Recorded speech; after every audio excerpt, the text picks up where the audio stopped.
Hey everyone, and welcome to the Doctors of Running podcast, where we, a group of doctors of physical therapy, talk about the art and the science of the things on our feet.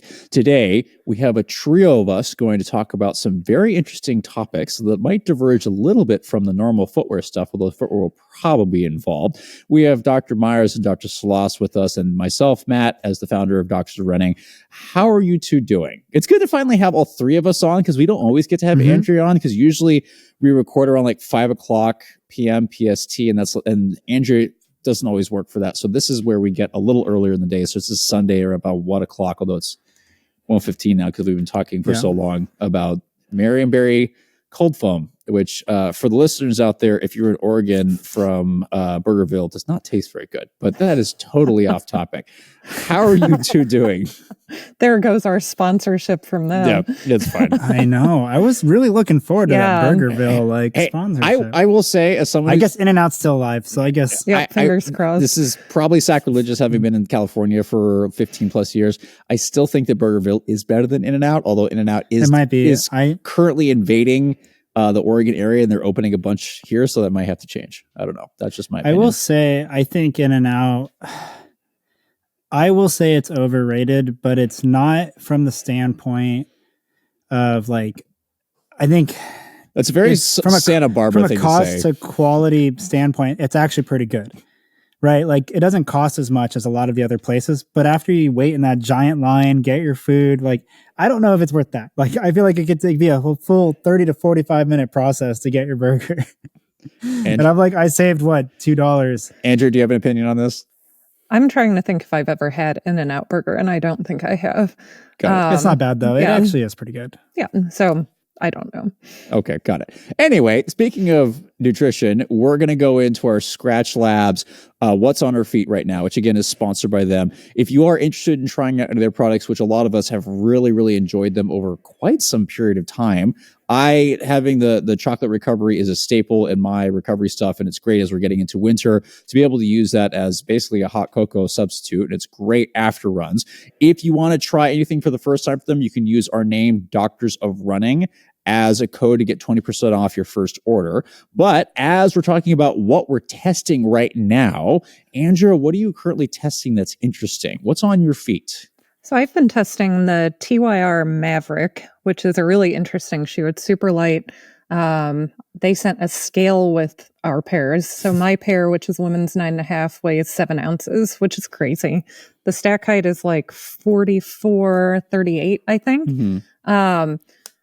TYR is known for having wider toe box shoes, and the shoe definitely has a wider toe box. It's super light. It's super bouncy. I would say one thing I haven't liked about it is it's really low volume in the toe box, and it's kind of been pinching like my fifth toe. So it's limited how far I've run in the shoe, but I've really liked it just for easy runs. I tried it for a workout with, I think, like threshold intervals, and it just didn't feel responsive enough. Like, it felt a little too soft. But for people who are looking for just a good shoe that's lightweight, bouncy, wider toe box, but you don't necessarily need that high volume for like easier or like up-tempo runs, this might be a nice option. Got to get a few more miles on it, and then review coming soon. Sweet. What are you guys running in? You guys both got that shoe, right? Yes. I like it a lot, actually. Yeah, really light. It's not the most responsive, like you said, but I think for just shuffling my feet, like I kind of forget they're on my feet. And that forefoot rocker is pretty aggressive, but it feels nice. Like, I can just kind of fall into rhythm and just take my steps. And for like being at 44 millimeters of stack and being like low 7s in my size, like, that's kind of crazy. It is. Yeah. Right. Like, so it's a nice shoe, I don't think it's anything, and it's not really meant to be, it's nothing groundbreaking from like a material standpoint, at least not to my knowledge. But so it doesn't feel like a super shoe or anything, but they were able to keep the weight down and still have it be a decently stable platform. And it's just nice and rhythmic for just super easy days. Like, that could easily be a trainer for me. Yeah. So but I guess I'm also, like, for us continuing on the running conversation, by the time this airs, the written review should be out for the Brooks Hyperion 3. Mixed feelings on this one. I liked the Hyperion 2 a lot. And I feel like some of the things I liked about the Hyperion 2, they changed. And it felt like they wanted to make it a little bit more daily training friendly. But in doing so, it kind of took away from some of the responsiveness and some of the speediness that the previous version had, and made it not quite as good as some of the other daily trainers out there. So now it just feels like it's in this limbo where I'm like, I don't like hate the shoe, but it's just like, I don't think it's as good as a lot of the other things on the market. So it kind of pains me to say it, because I know Klein and I both loved the Hyperion 2 GTS. Like, then they did away with the GTS Rest as well. in So peace. it's like double like stab, like, so I don't know, like the upper got more plush, but then the lockdown's really snug, and like that, I don't know if I love that. Like a lot of the speediness that you felt in the previous version kind of went away. So they just made it a little bit more training friendly, I guess, but it just doesn't feel as nice as some of the other trainers. So I don't know. I got very mixed feelings. It's not a bad shoe. I just don't know if it's a great shoe.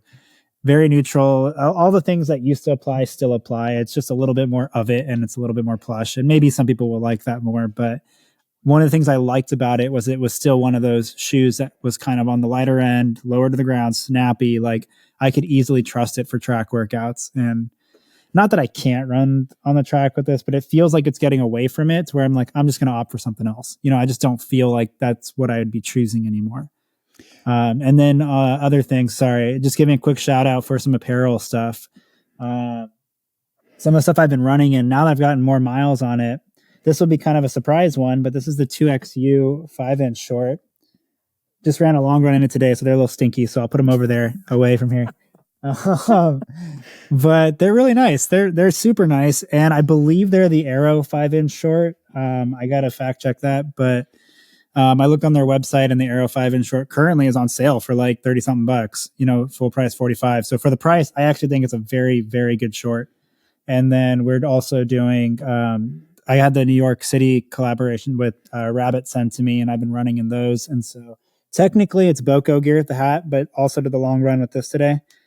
Great hat, lightweight, wicks material really well. And then one thing I've been really gravitating towards now that our weather is starting to cool down a little bit, is the sweats. And the go-to sweats here, this is the New York City Marathon hoodie. It's got all the burrows on there and the course there. But I've never been to New York, so that's kind of a funny thing for me to wear. But from a material standpoint, it is very, very cozy, both the hoodie and the sweats. And I have been wearing them a lot more than I actually thought I was going to be wearing. So yeah, they're really nice. So that's what I've got on my feet and or torso and legs. Sweet. Andrew, you're going to be on the Hyperion 3 review as well. Any thoughts on that shoe? Oh, yes, I have thoughts. She's going to be much more... I did not make it on there because that upper, it just did not work with my feet, and I couldn't even run in it, so I passed on this, but you two will be on the review. But Andrew, any thoughts? It's like good cop, bad cop. I'll kind of soften it. Yeah, you're nice about it. Yeah. Hyperion 2 I've probably put the most miles on that shoe this year, and I just bought a second pair because I think mine are coming to the end of their life at around 300 miles. In Hyperion 3, one, I had to go up a half size because they made the padding of the heel collar so large that it pushes my foot forward. So one, it makes the shoe feel short, but two, they made the toe box a lot narrower and lower volume than Hyperion 2. So the fit is nowhere near as good as Hyperion 2. I think I have no complaints about the fit of Hyperion 2, and the shoe just doesn't fit me right. In addition to the fit, like David said, it's not the same shoe. It feels like a daily trainer now. Similarly, I could use Hyperion 2 for any track workout. I could use it for a long run, marathon pace run, 5K pace, mile pace, whatever, and it felt great. Hyperion 3, it's just softer, higher stack. You don't feel the ground. But I think the biggest change for me is it has more posterior sole flare. And both of Hyperion 2 and 3 are 8mm drop, but Hyperion 2, I never really was aware of the heel with where I land at my midfoot. But Hyperion 3, I just feel the rear foot hitting every step. And it's just in the way and kind of annoying. So unfortunately for me, Hyperion 3 is not what I had hoped it to be. But fortunately, I bought a new pair of Hyperion 2s, like I said, so at least I can console myself with that.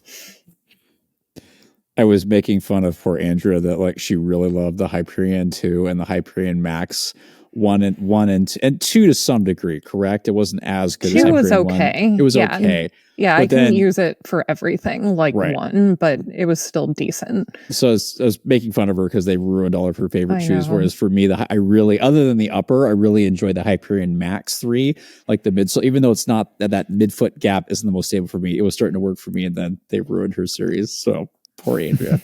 It's very depressing. I hope that some company will replace my beloved shoes. Who will it be? Who will it be? Who will be Yes. make the true beacon replacement? That's right. But yeah, the OG listeners will understand that. The major shoe that I have right now, most of the stuff that I'm doing is just trying to get miles on some other shoes and get some 100-mile reviews out. But the new one that just came in and been getting some miles on it is actually the Mount to Coast H1. And I've had some hit or miss stuff with Mount to Coast. I've really enjoyed the P1. Because it has stability specifically designed in the forefoot. I didn't really like how they kind of talked about stability of being like the source of all injuries, but we've had some conversations about that. The one thing that I've struggled with a lot of their soles is they would advertise them as Peba-like, and they wouldn't be very bouncy. It just they absorb shock really well, but wouldn't be any give back to them. So it's great it makes sense for ultramarathon shoe, but just for what I was using them for, I kind of struggle with that. I think it's called Circle Cell or Circle Cell is the new material they're using here. And it's apparently not Peba, but it has Peba-like qualities. And man, I think they're getting closer to truly making that nice responsive midsole in an ultramarathon shoe. What's really interesting about this shoe is it's a road to trail shoe. So the outsole works very well on both road and mild trail. And it's got some nice bounce, but they also went to a 6mm drop. All their other stuff was 10, if I remember correctly. This is now 6. Upper, they're getting a little bit better. I think this shoe still fits a little bit short. So for most people doing ultras, I would go up half a size. But outside of that, it's cool to see them focusing on doing some adjusting to the laces. This isn't really that kind of new. I think a lot of us that have been in the running industry know about adjusting laces. They just allow 2 separate places to do forefoot versus heel, but they're definitely getting better. So I'm really appreciating this shoe, and Bach and I should have a review on it fairly quickly. But yeah, definitely getting bouncier and getting that better midsole material underfoot, which I think is going to really, really help. They are getting a little bit better heel bevel. Unfortunately, it's not quite in the right place. It's still a little bit on the medial side, but at least one exists now in the shoe. So some of my complaints being addressed. All the other stuff I'm getting, like I've just put some more miles on the Saucony Endorphin Pro 4 and reminding how Andrew and I disagreed on that shoe. And I think it's become one of my favorite super shoes, even though it's not the bounciest. It's definitely the pinnacle stable neutral racer out there. And I think if I have anything right now, like I did a pretty serious workout in that shoe. My Achilles was fine the day of and the day after. And that's a pretty good tell right now of what things are going like. So yeah, it's might have to retract some words that I argue with Andrew. That shoe's been pretty solid, actually. So returning from running-related injuries can sometimes take a very intentional and sequential return to adding that stress back onto your body. And so it can be helpful to have some sort of system that can offload some of your body weight in order to decrease the stress on whatever tissue is recovering. As a physical therapist and personally, I have utilized the lever system to help with return to running after running-related injuries. And what's great about this system is it is completely portable, and so it can be put and connected to pretty much any treadmill within your home or at your local gym. And it's also extremely affordable. Unlike some offloading systems, which can cost tens of thousands of dollars, you get this at a significant fraction of that cost. And so if you're looking at finding a solution to help you return to running in a really smart way, go check out the Lever Movement System at levermovement.com, and you can use the code DOR20 to get 20% off your purchase. Speaking of mistakes, that's actually what this episode is about. I'm not solely kidding. But all seriousness, we are going to talk about the biggest mistakes that we think runners make. And a lot of this is obviously going to come from personal experience of us trying to share with you what mistakes have we maybe made, what have we seen people that end up in our offices made, because our goal is we don't want you to be making these same mistakes. We want you to learn and obviously be able to make better decisions so you stay healthy and can enjoy this simple sport. But like I said, we're going to talk about what we think, each one of us, the top 3 mistakes that runners make across a variety of ages. So we're going to go and circle around. These are in no particular order. We were talking about this as we planned beforehand, going, are we going to do our top 3 and what was going to happen if somebody had the same one? So we're just going to pick 3 and go around. If we agree or disagree, we're going to conversate about this. But I'm going to put this on Andrea to go first. So Andrea, what is your first of your top 3 mistakes that runners make? And this is going to include anything from shoes, from training mistakes, from, nutrition, recovery, anything that you think is a major thing. So Andrea, we'll have you go first. All right. So I think as a coach and a PT, the number one mistake that people make in my eyes, and I'm going to say a more specific thing and then go out more broadly, is, of course, not keeping your easy runs easy. But as I was thinking about this, I was like, you know what the other problem is people compare themselves to others too much, particularly on social media apps like Strava. So when I say keep your easy runs easy, you've got to think about, well, what is the purpose of this run today? And I'm mostly talking about people who are following a training plan, have a coach, like, each day you have a specific workout to do. And if your coach tells you to go out and do, 5 miles easy, well, what is the reason for that? Well, it's probably because you had a harder workout the day before and your coach wants you to still get some active recovery, like keep moving, while not pushing too hard and hampering your recovery from the harder workout you did the day before. But so many people, we love looking at like how fast our friends ran on Strava that day. And it's not exciting to go throw down a 5-mile run at 9-minute pace or 10-minute pace or whatever. But that's exactly what you need to do that day. Why is that a problem for runners? Well, if you're not recovering, you're putting yourself at much greater risk for injury, for burnout. So listen to your coach, listen to your training plan.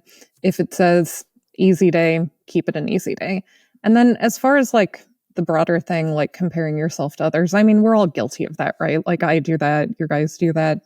But I think getting too wrapped up in what like our friends or people we follow on Strava do, it just can make you feel bad about what you're doing. And like, who cares? Like, why are you running in the first place? Unless you're a professional runner, you're doing it because you like it. And who cares if your friend is 10 seconds per mile faster than you or 1 minute per mile faster than you? You're both out there enjoying running. And that's the whole point. And I mean, I know this has happened to me before. I'll have a great workout. I'll go on Strava and I'll see like someone I compete against like did some workout and it's like, oh, they did that. And all of a sudden, like you felt great about yourself 10 minutes ago. And now you feel like crap because like that person, ran a tougher workout than you. Literally nothing changed except the way that you feel about yourself. So I think it's just helpful to like try to unplug a little bit from mainly Strava because that's where most people see like what other people are doing for workouts. Of course, people share stuff on like Instagram and Facebook, but just try to not let it get in your head because none of it matters, right? Like we're all just doing it because we enjoy it. And what your friend did has no bearing on your running whatsoever. Yeah. At the end of the day, it's just running, right? Like it's an activity that you do because you enjoy it. Yeah.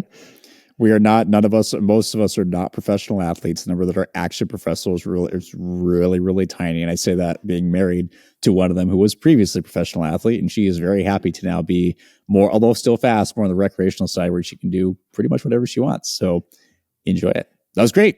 David, what would be yours? What's one of your 3? Yeah, I think that was great. For me, it'll be something semi-similar, not necessarily kind of building off the comparison thing, but it doesn't necessarily have to be from a place of comparison, but it's basically, I think a lot of runners don't necessarily meet themselves where they are at. And I mean this in the nicest way possible. And that might be like, maybe you're new to the sport. Maybe you've been doing it for 20 years, but a lot of people, they kind of jump the gun and they can kind of ramp things up a little bit too quickly or go a little bit too hard, or if they are comparing either to other people or themselves, I used to be able to run this. I used to run this all the time. Like, why is this hard? It shouldn't be hard. I'll just keep running at this, and it's like, well, that's just not where you're at right now, and there was a reason why you were where you were 20 years ago. And maybe you can get back to that, but you do have to scale things and kind of start from the bottom again, if that's where you're coming from. But I think taking a second to just take a look at like, okay, what is easy? What is hard? And I think in the last podcast episode, Klein actually talked about kind of doing some effort-based things and kind of looking at like, let's see, like how hard am I working at, at XYZ, and not really necessarily looking at the pace, like keeping yourself in check by your feeling. And then you could take a look at the numbers after, and then you could be like, okay, that's kind of roughly where it's at. And then see if that kind of keeps going. And then you can kind of get a feel for like, okay, that is my easy pace. Okay, I felt good. I finished the run. I wasn't dead. I was talking the whole time. I recovered. Like, okay, I guess that is easy for me. And then same thing goes for like tempo runs. Okay, that was pretty hard, but like I was able to do it and I got through the whole thing. I wasn't dead. I was able to recover, come back the next day. I wasn't overly sore, unless it's like some 15-mile tempo run or something for a marathon. That's different. But I think a lot of people don't necessarily meet themselves where they are at.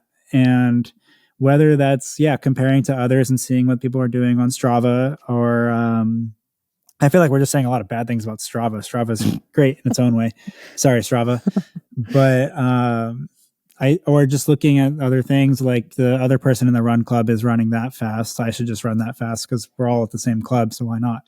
Or within a respective team, and the high school team, everyone runs together. College team, everyone runs together, right? Like stuff like that. So just making sure to meet yourself where you're at and go from there and scale things appropriately. And running can be whatever you want it to be. So that's also like, if you just want to run a couple times a week, for 2-3 miles at a time at 10-minute pace, there's nothing wrong with that, right? Like, and if that's where you're at from a performance standpoint, that's great. Like, keep doing it. You don't have to go and push. And if you want to push, then go for it. And then just make sure you can recover and do those things. So it actually goes right into mine, and mine is somewhat similar, but it's the idea that most people, their major mistake is they do too much too quickly. I like to talk about different variables in running, that there is duration, frequency, and intensity. And I'm sure there's a couple other ones, but if you're going to be training, if you're going to try to actually improve something, you need to pick one of those at a time. When you do all three or two, oftentimes that stress can exceed what your body can adapt to. And you don't get better during a workout. You get better when your body is able to actually recover and absorb the training, which doesn't happen in 24 hours. That can actually take quite a bit of time. So when you're actually ready to push that, will totally vary. There are some of us that are highly trained that can adapt very quickly, and those are the kind of people that can be doing 2 to 3 hard workouts a week. Other of us may not be able to handle that, and where they start, as David mentioned and where Andrew mentioned, you might actually just have to start out just doing easy runs initially, just to give your body time to adapt that, and maybe one workout a week. I have definitely learned this the hard way, as last year I really was getting into doing double threshold workouts, and honestly, I think it didn't help me. I think before, I'm a dad, I've got multiple jobs. Before a lot of that actually made an impact because I was able to actually adapt to it, but you add the stresses of life and it ended up overtraining me. So understanding, trying to do the right amount is key. More is not necessarily better. And I think a lot of people go, oh, here's what this elite athlete's doing. I think could be doing double threshold and do all these workouts and this, instead of going, I think it's a lot better if you know your body and you have training experience to go, okay, let me ease into this and let workouts be an indicator of where I am rather than a indication of how good or bad I am as a runner. Like using that to kind of figure out where you're training. If you're not good at that, I'd highly suggest looking at a coach. Andrew does coaching. David, I don't remember, do you do coaching? No. So David and I are similar. We don't do this coaching stuff, but Andrew does it. Nathan does it. Being able to have someone who can look at the bigger picture so you don't get lost in it can be very helpful, and actually have a strategic plan that you can adapt to instead of just jumping in. I think this is, I'm going to, not to poo-poo on run clubs. I think run clubs are great because there's a really phenomenal social aspect, but really find a run club that matches you where you're at, or you can find groups, because it can be a quick place where you start overtraining. And I say that because I've had a lot of runners recently that are overtrained and get injured. And honestly, it's not that they have some kind of biomechanical fault. They just jumped in, got excited, did too much too soon. Your body does not respond as quickly as you would like. It takes time. So I think, again, a mistake is doing too much too quickly and not enjoying the process of letting your body adapt to it. And I'm learning that as I get older too. All right, Andrea, on to your number 2. So what is it? All right. So as a PT, I would say one of the most important things that I look at when I have an injured runner, besides like all of the usual things like how much are you running, strength, range of motion, alignment, biomechanics, all that, is we talk a lot about, well, what are you doing outside of running? If your job has you standing for 8 hours a day and you used to wear a great pair of sneakers, but for some reason now you're wearing like a crappy pair of flat shoes and suddenly you developed plantar fasciitis, well, your foot pain may not have to do as much with running as it does the shoes that you're standing 8 hours a day in. If you have a desk job and let's say, you know, you've been like a 20, 30 mile per week runner and all of a sudden you decided like this year I'm going to run a marathon. So your mileage is up. Well, all of that sitting, of course, makes your hamstrings stiff. It may just be too much of a combination of more running plus sitting all day. And that's the recipe for something hurting now. And again, like you could look at all of these like running related things, but you're missing the elephant in the room that this person sits 8 hours a day and maybe their posture at their desk isn't ideal. Maybe they need a standing desk or an adjustable desk so they can take standing breaks during the day. One thing I really recommend to people who have desk jobs is, because I know it's hard to like force yourself to stand up during the day, even if you have an adjustable desk. So if you can figure out what tasks you do are more conducive to standing, then just tell yourself, okay, every time I'm on a call, I'm going to stand up. Or if I have like a wireless headset, I'm going to take my call and walk around my office. If you have an office, you can do that in, or at least like stand up at your cubicle. Or, okay, I can't like type while I'm standing, but I can read a document when I'm standing. So then if you've got that adjustable height desk, that's when you put your desk up and you stand and you read it. So you're getting those little micro breaks from sitting all day. I remember when standing desks became more popular maybe like 10 years ago, as I feel Sounds about more right. and more of my patients were using them. And all of a sudden I had like desk workers coming in with foot pain, calf pain, back pain. And it was because, okay, these guys and women had been sitting all day, but now they're standing 8 hours a day, but wearing high heels or wearing men's dress shoes. And no wonder something is hurting because you just traded one problem for another. So if you're going to use a standing desk, then you need to make sure that you have good standing shoes, maybe get like a anti-fatigue mat to put to stand on if your office floor is hardwood or concrete or whatever. So you've got to take those factors into account. I would say the other major factor for runners that I always ask about is driving. One, have you gotten a new car recently? Or has somebody else been driving your car and maybe messed with your car seat position? So, you know, you used to have this great position, but now like your right hamstring is just always tight. Well, it could be because someone moved your seat and now your seat is too far back. You're driving with your hamstring on stretch all the time. If you got a new car, maybe you haven't figured out your right car seat position yet. And something I do with my patients is we go out to the parking lot and get their car seat set up.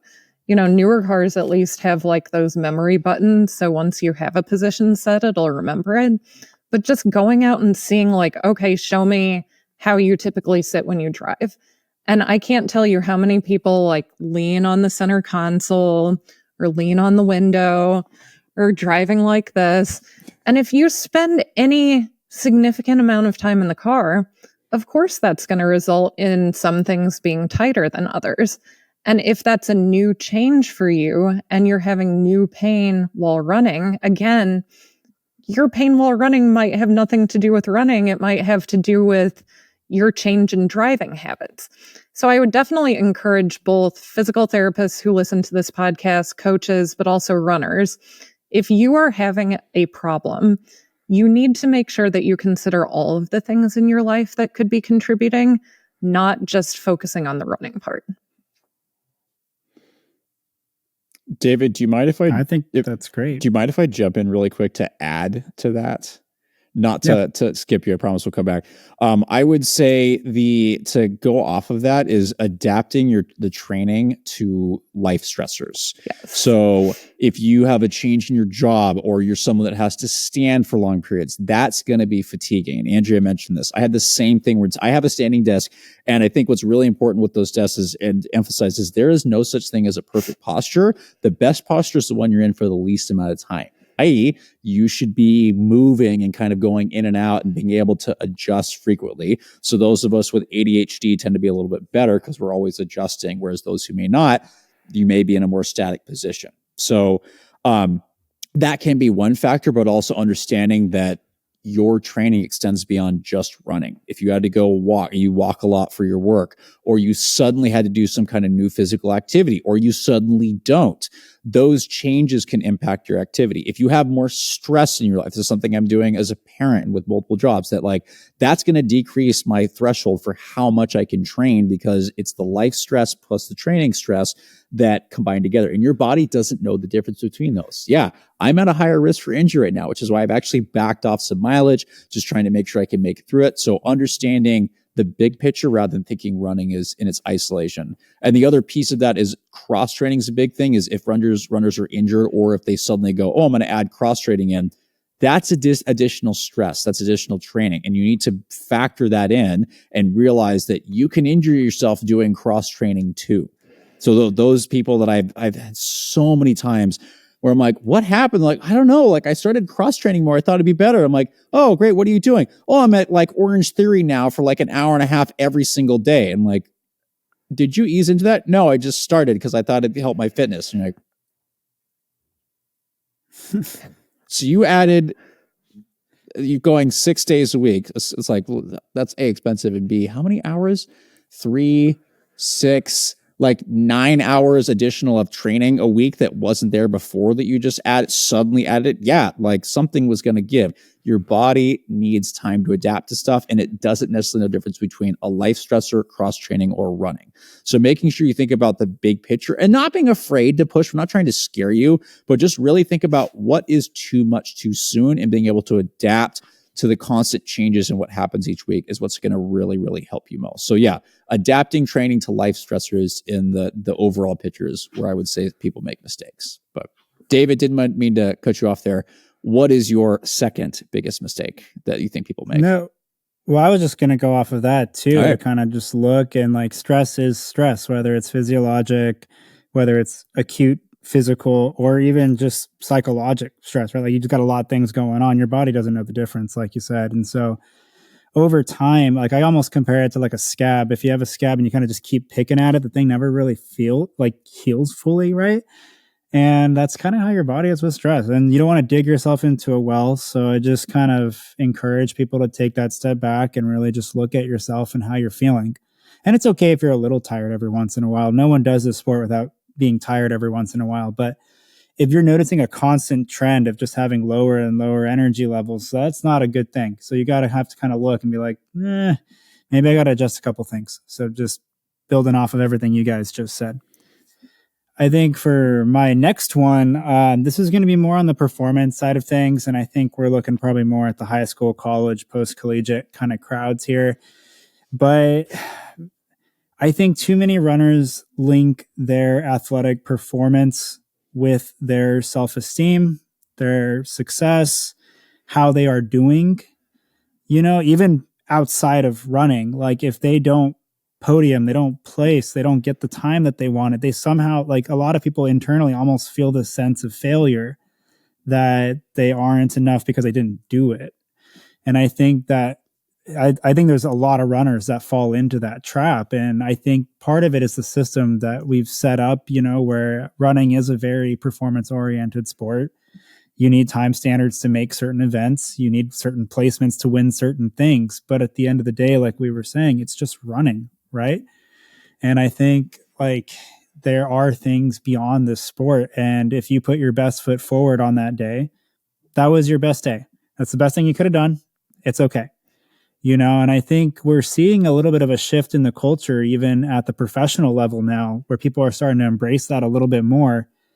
And from what I'm noticing, the people that are starting to embrace that are actually going faster, and so it's kind of cool to see. I remember like Anna Cockrell was talking about that a little bit with the 400 hurdles, and she was working with the sports psych about some of those things. And that year she went from like 54 to 52 or something in the 400 hurdles. It's like, then got a medal.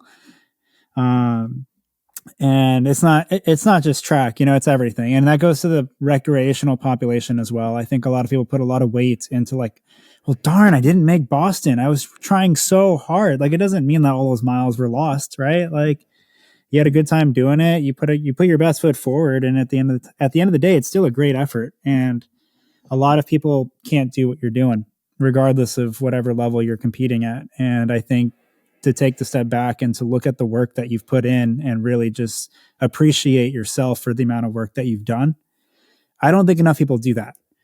I think, they just get really down, and then they get down again. And then like, maybe you don't have the best season. Maybe you get hurt. Maybe there's other factors. Maybe life happens. But I think too many people link performance with how they are doing internally. And I don't think that's the most healthy relationship to have with the sport. So speaking out to all the people that do have that problem. This doesn't count. This doesn't count as well. Okay, sorry, Andrew, go for it. Oh, I've just got to say, I totally agree with you, David. When I was bike racing, I had a neck injury and I couldn't ride for a year.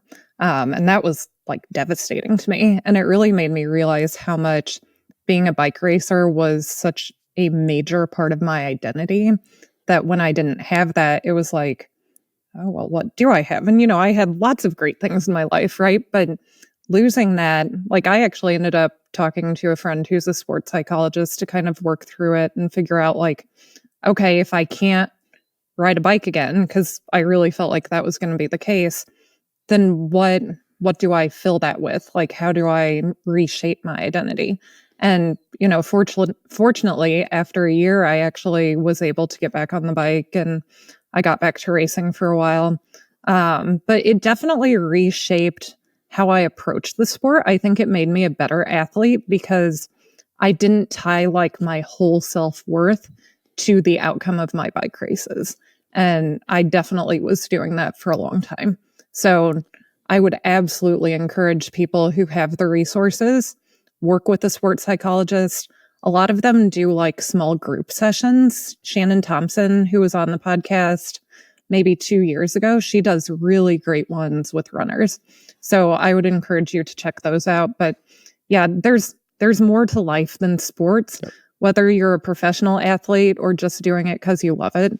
So like, if you start to feel like your whole self-worth is wrapped up in how your race goes, it might be worth like exploring that and working on that a little bit. It'll actually make your enjoyment of your sport better. One of the ways I've helped reframe this is, if anybody has seen me racing knows that I am a grump if I do not do well, and my wife will certainly attest to that. So recently, as I'm getting through some Achilles stuff, and as Isabel is getting heavier, I'm pushing that strollers harder. One of the mental reframings that I've done is I'm just trying to survive. So if I get through a workout and I didn't die, I'm like, thank you, God, I didn't die today. So that's my thought. I'm going to go with the next race that we do. So Regina's trying to pick a race right now. I'm like, I'm not going to go with like, oh, I want to try to win. I'm just going, I just don't want to die. I just want to survive. I just like, let me not have a heart attack. Because the last, during the half marathon I ran with Isabella, I really thought at like mile 9, like I might drop dead. Like I think I'm going to have a heart attack because pushing a stroller through half marathon is not easy. So it's like reframing, going, I really, focus on enjoying this, be competitive, get the most out of yourself. But you will notice that as you take some of those stressors off, which again, training and life stressors, if you take some of that stuff up, you're going to perform better. And even if you don't, you put your best out there and just be thankful that you can do this, because not everybody gets the chance to do that. And not everybody, has the opportunity. So really enjoy it. Andrea, what is your final of the 3 for biggest mistakes? I also work with a lot of masters athletes, as do both of you. And one thing that I've been talking to people about a lot is the importance of your healthcare practitioners understanding the level of fitness that you are at. Because especially for older people, if you're in your 60s and you're a marathon runner, you are a massive anomaly in the eyes of like your family practitioner, right?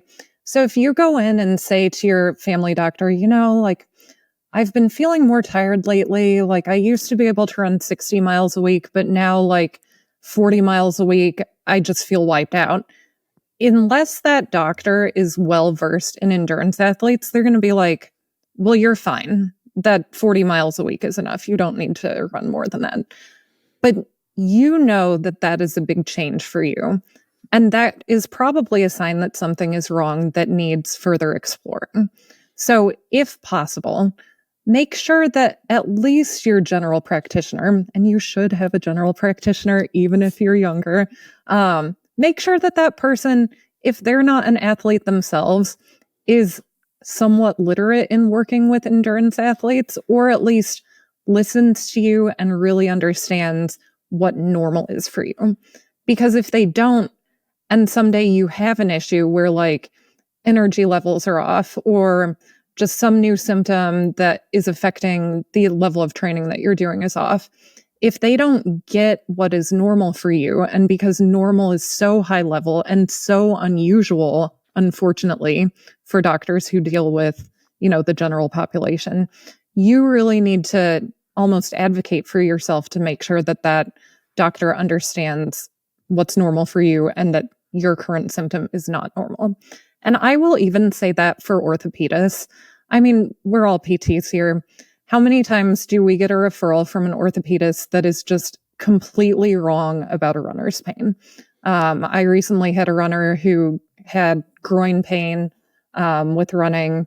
Sounded kind of suspicious to me. I told this person to go see an orthopedist. Orthopedist sent back a diagnosis that didn't make any sense. And I had to push back and say, look, this really sounds like a stress fracture. You need to order an MRI. Unfortunately, the doctor did. And unfortunately, the patient does have a stress fracture. So I think for newer PTs, it's hard to understand that, oh, what the script says isn't like the be all end all. Like the script can be wrong. And it is actually your professional duty to reach out to that doctor and be like, look, these are my exam findings. They don't really agree with the diagnosis that you wrote down. I think that, you know, this person would benefit from an X-ray or an MRI or whatever test needs to be done to rule out the condition that you're worried about. So if you are just a runner, not a healthcare provider, don't be afraid to, one, get a second opinion if you don't feel like the doctor or even the PT that you saw really understands what you're doing, what your training is like, and what's wrong. And two, when possible, see people who say that they are well-versed in treating runners, because it is really important when it comes to getting the diagnosis right. Just like any other sport. If you're a soccer player, you need someone who understands the sport of soccer. Baseball player, swimmer, whatever. You know, as PTs, we're educated in the general information about most sports, but we are certainly not experts in every sport. So it is very helpful to see someone who actually is well educated and hopefully either is a current practitioner of that sport or used to do it when they were younger, because that's where you're going to get the best diagnostic and treatment options. Totally agree. David, Yep. what's your number Not 3? sure I could have said that better myself. I was going back and forth on this one, and I'm trying to figure out. I've got a little list written right here, so I think I'm gonna switch. I was gonna have this one out of my top 3, but I think I'm gonna move it in. And it's this idea of medal chasing. And what I mean by that, and when I say medal, I know a lot of times you guys think top 3 at some given race. I'm talking about getting a finishing medal at some race that you wanted to do. Because you get a lot of people where they're like, oh yeah, I'm going to go run 10 marathons, 10 half marathon, or I don't know, 7 half marathons and 3 marathons this year. And I want to go here, here, and here, and here. And I think it's great for the sport to be able to link travel and to go see different places, highlight a city, have a race. I think it's a beautiful thing. But I do think people can get a little wrapped up in it sometimes, and it can be too much for a lot of people, where they're just like, well, I just want the finishing medal. Like, I don't care about like whatever thing. And so like they'll kind of force themselves into certain situations so that they can get it. And then they'll do another one immediately after. And I think a lot of people aren't developing the foundation or the base to do that. And if you are a high mileage like athlete and you're running 80, 90 mile weeks, and a marathon, like running an easy marathon isn't that hard for you. That's a little bit different. You'll probably recover from that a little bit quicker if you're not racing it all out. But I think there's a lot of people that will go and they'll just line up a full onslaught of races for the entire year. And I'm like, wow, you did that much in a year? What? Like good for you, I guess, but you're in my office, so I don't know what that means. No, but all jokes aside, I do think it kind of comes with like the ramping up too quickly that we were talking about earlier. But I think people kind of like the idea of like, I'm going to do this, and then I'm going to do this, and then I'm going to do this, and I'm going to do this, and then I'm in the lottery for these 3 or 4 other races, and if I get them, I'm going to run them because I don't know if I'm going to get in. So like before you know it, they've got a bunch of different races on the schedule. They do all of them, and then they almost always get hurt. So I think that chasing of the finishing medals, or like, I'm not opposed to people doing more than 3 or 4 marathons a year if they're ready for it. And they're probably, if they're doing that many a year, they're probably not running all of them all out. There is a difference between running a marathon and running a marathon hard. I do genuinely believe that. And like, I look at the people like, oh, I'm going to run all the majors in the same year, like those types of things. And it's like, well, Shalane Flanagan is not a normal person. She was one of the top American athletes at that distance we've ever had. So like, if she goes and runs a few 240s, it's not the end of the world. She'll recover from it. She'll be able to turn it around the next week and do another one. I'm not Shalane Flanagan. And I think it just kind of, I don't know. I think people like really tie up like the finishing medals with, again, like, and this kind of comes back to the self-worth thing too. Like if I don't do it, like, I don't know. There's a lot of pressure to do it for the finishing medals. So do it because you want to do it, but like, don't do it. Don't force yourself to do it because you're chasing X amount of medals in a certain year, or you, I don't know, want to force too many things. That was kind of a roundabout one, but what do y'all think about that? Andrew, what do you think? I agree. I think it's, again, like, are you doing this because it's in your best interest? Or are you doing it because like you want to be able to say like, oh, I did 8 half marathons this year, like, because you want that external validation of like, oh, I got these cool medals. Like, it's fine to do that, but then where it becomes a problem is if somebody's constantly injured because they're chasing those external factors rather than listening to their body. So I think it's so normal for people to not be good at, finding that line. Like, it's good to have goals. Like, I like to have a race planned, even if it's a few months out, because it gives structure to my training. But if you have too many goals or too many events too close together, then it kind of creates this pressure situation where like, okay, I just finished a marathon and I know that I need to recover, but I got into Berlin, so I've got to, not recover and get back into training. So I'm ready to do that in 2 weeks. And that's where it's like, okay, it's, it's hard to get into these like big races, but you also have to do your best. And that's probably where like a coach or a PT comes in. Okay, you've got this plan. It's probably not the smartest plan, but how can we make it the least negative for your body? Exactly. Yeah. Like when I think the first year that I was a PT, one of my patients broke their collarbone, like falling off a horse. And it was 2 weeks before the New York City Marathon, which they had been training for. This patient came in. He's like, look, I'm going to run New York City no matter what. So your job is to help me like not get injured because of it. So, yeah, and his doctor had told him it was fine. It wasn't like an unstable fracture. Yes, but they are injured. Right. More injured. More injury. Okay, got it. Yeah. You know, I don't So- need my brachial plexus. If it collapses on there, it's fine. It's okay. Who needs that? It's fine. So fortunately, Brachial, never heard and of it. you know, this was a long time ago. I've been a PT for a long time. I'm pretty sure that the doctor had told this person that they didn't have to be in a sling, which was good because that would have been worse. Like you run a marathon in a sling, you're going to mess up your back for sure. So I'm pretty sure I just like taped up the whole shoulder to provide some just give 'em a stability good so little- they could still have a decent arm swing. This person went and did New York City and was fine. But runners are notorious for stuff like that, right? Like, and not stopping. Yeah. exactly. So it doesn't stop with one. And- Like it kind yes. of keeps going. So as a PT, you know, we have a duty to not harm our patients. But at the same time, if a patient is like, look, I'm going to do this. I know that, you know, you don't think I should do this, but because I'm going to do it anyway. Sorry, Peanut just ran I from her hand. knew it was I heard Peanut. it. Yeah. I knew it was Peanut. I knew Yeah, it. that's Her little- Peanut. She's had it. It's dinner time. But oftentimes, I'm sure you guys have had this experience many times, right? Like someone's like, look, I know I shouldn't do this race, but I'm going to, so help me minimize the damage, right?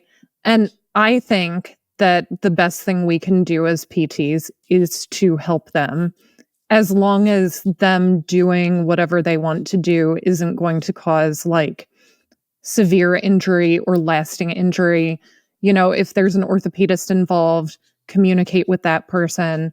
But runners, you know, endurance athletes do some really dumb things. And I am in that group 100%, right? Me too. So We've been there. Yeah. yeah. So of course, as PTs, sometimes we just have to help people make the least bad decision. Yeah. And I will say too, to kind of clarify my point too, I don't want to say I don't support like medal chasing for like if a certain race means the world to you and it's like one race and you're like, I've always wanted to run the LA Marathon. I've always wanted to run New York City or whatever it is. And you're training for it and you go and do it. I fully support that. You know, it's like, it's more the cascade that follows when people like what Andrea was saying, where it can become a little problematic. That's more what I'm not supporting. All right. So I'm going to pull us back here. And I'm a little disappointed that nobody said any shoe stuff. I was saving my shoe stuff for last. So here's what we're going to do. And by the way, Andrea and David have no idea that I'm about ready to do this. So I'm going to do one, but then I want all of us, so I'll do an additional one as well. Do a shoe mistake hot take. Just like off the top of your head, it could be controversial, but what is a mistake? It's too easy. Okay. All right. Well, then it should be easy then. Great. This will be straightforward. So I think my mistake that I think people make is that they jump into racing shoes too soon. Either post-injury is one. I think the other one is a lot of people that are recreational athletes jump into racing shoes too quickly that when there's a lot, and I know we talk about this and we're not trying to be shoeists and say, or like gatekeepers say, don't do this. But I think a lot of recreational athletes can do a lot better in something like a super trainer or a lightweight trainer and saving the racing stuff for when they've actually gotten their legs on them and understand and have a bit more experience. Because those shoes are designed specific. Are they comfortable? Absolutely. Are they cushioned now? Yeah. The ones of old where the three of us started in, you couldn't get away with stuff in those. A Mizuno Wave Universe, like there was nothing there. So a lot of people didn't run in those because there wasn't any cushioning.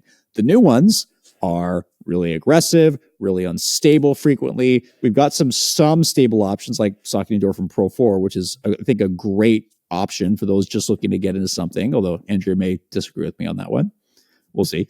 But I think people jump into racing shoes too quickly when they're coming back, and that's just to be something that you not only work into slowly, but also something you should go, hey, let me wait a little bit and get my legs under me first before I jump in. So, Andrea, what's your shoe hot take mistake? All right. I was actually talking to somebody about this the other day. So it's been really illuminating for me this year doing like 40 miles a week training for like mid-distance stuff as compared to like 55 to 70 miles a week that I was doing the years prior training for marathon. So I've certainly found that I'm gravitating towards like lower stack, like boring, like trainer type shoes. And like, I'm not even really that interested in running in super shoes. Whereas when I was marathon training and doing higher mileage, I almost needed to run in them because I was so fatigued. And it got me thinking about like, well, where's that line? And is that line a bad thing, right? So one, super shoes can help people do more training, can help people train at faster paces. They certainly helped me get more miles in when fatigued, right? But does that also potentially lead to a point where like muscle strength changes, you see gait changes, and that has a longer term effect on somebody's running? So I think my hot take is if you find yourself increasingly reaching for super shoes for like weekly workouts or even more than once a week workouts, ask yourself why that is. And like, is it because, oh, well, I'm so tired or my legs are sore, I need these to help me get through it?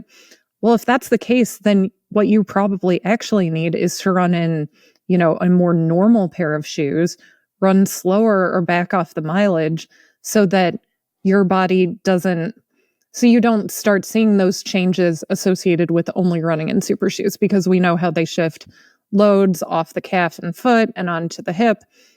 So I think it's important to expose the body to varying stressors. And when we get so fatigued with our training that we come to rely more and more on super shoes, I think that's where we're going to start seeing more and more injuries. So if you, as an individual runner, find yourself like going down that path of, oh, I need to run in, you know, my vapor flies for my long run and my threshold day and, you know, my speed day, well, ask yourself why that is and see if you can kind of reverse that trend and do more of your workouts in non-super shoes and see if that helps your running. Awesome. Love it. David? I've got the most boring of the three of us. Now, I think it's a little less common now, I think, with media and people talking about things. But my hot take was like, there's too many people buying brand new shoes at these major marathon expos the day before and then just running in them. And they've never run in these shoes in their life. Yes. They're at the event. They're riding a high. They're like, oh, yeah, this is cool. Like, they're like, I don't know, let's just say Nike, Asics, Adidas. I don't know, like Saucony. Someone's hosting the race, right? So they're going to showcase what they got, some of the new offerings. They might even have a special edition version for that race if it's a major. If you're a consumer, like if you're riding that high, it's like you're in Hawaii or something, right? Like, yeah, I'll take that. Like you're in there, you're like, yeah, I would love a New York City special edition version of whatever that is. And I'll run the race in it. And it's going to be double special and cool. And then a lot of people get hurt. So I think I do think there's less people doing that now. I feel like it was a very normal thing. You go to this major race, you buy the shoe, you run the race. Like now I think with podcasts like this or different YouTube videos, like people talk about this stuff enough now. And I think people are like, oh no, wear what's tried and true. Or at least like if you're getting a new pair, it's something you've run in before and you're familiar with it. I think that conversation's been had more than it ever has been. So I hear these stories less and less, but they still happen. And I think there's still a pretty healthy amount of people doing it because they still have those shops at those races for a reason. Didn't Nike do that at the 2020 Olympic marathon trials? Yeah, they did do that. Yes, we'll give you these if you race in them.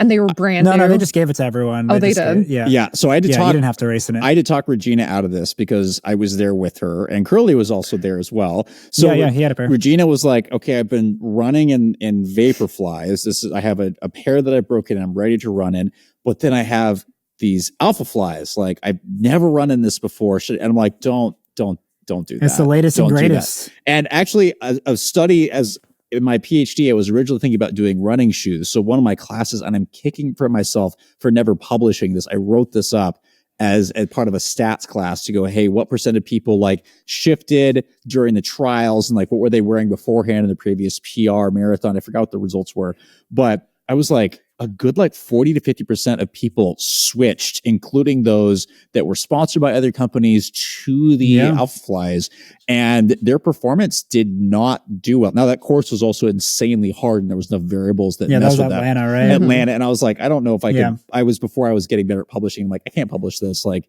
there's too many variables. Like, they can't control. Of course, it's going to be different.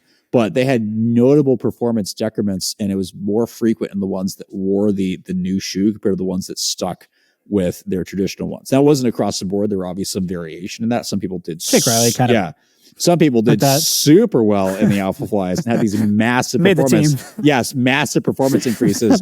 But the majority did worse. Although I remember when I was looking at the splits, I was doing some more advanced stats analysis. Like, everybody went out really hard, but then it was that last part where like, oh, I'm not used to this.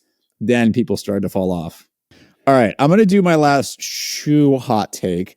And I think, and maybe this is a little biased, but I'm going to shoot us in the foot a little bit.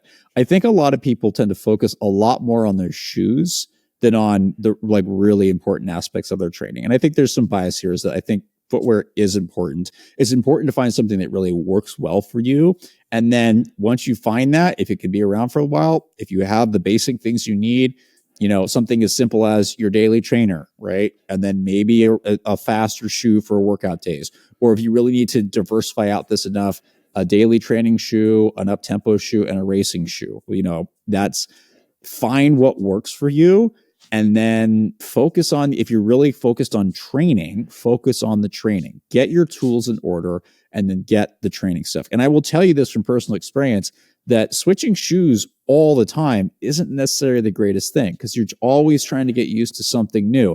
And that is one of the challenges of reviewing shoes. It's one of the reasons why, and somebody was like making fun of me the other day for this, but like the reason I try to post 100-mile reviews is I want to know what happens as I get more miles on the shoe, what happens to my body. But switching things up all the time isn't the most comfortable thing. Sometimes I just want the whatever shoe I'm running in right now, I just want to stick with that for a couple runs. We don't always get that opportunity. And we know from a stimulus and an adaptation standpoint, some variation is good. But what wasn't talked about is sometimes having a consistent team of shoes is just what you need to then move forwards, right? You don't have to keep buying the newest, and all the shoe companies are going to hate me for this. You don't always need the newest thing. Figure out what's working for you and focus on your training. The training is what's going to make you better. The shoes, they may have some economy improvements, but there is a limit to what they can do to compare to smart training, good recovery, which includes good sleep and good nutrition and not all the other garbage and other people overly focus on, and just get out the door and get what you need to do. So that's my last hot take. We are going to end this now. We always appreciate you really listening, and we hope this stuff helps. We also want you to comment below. If you're listening to this on a YouTube, for example, or if you're listening on Spotify, please send us a message. We really want to know, what do you think is the biggest mistake that runners make? We'll look forward to hearing from you below. And as always, you can find us on a lot of different channels. This will come out on all the places you can listen to podcasts, iTunes, Spotify, where have you. And then, of course, we're going to put this up. You see the video on YouTube. But you can also find our other reviews on our main website, which is the OG place that you'll find this stuff and all of our content. You can, of course, find some other reviews that come out on YouTube. And you'll always find our amazing Bach, who is always considered the wizard of social media, will have this stuff out on a variety of social channels, including Instagram, X, and Facebook, and wherever you tend to go for information. We really hope this is helpful. We're always open to feedback, so let us know what you think of this episode, and we'll catch you on a run soon.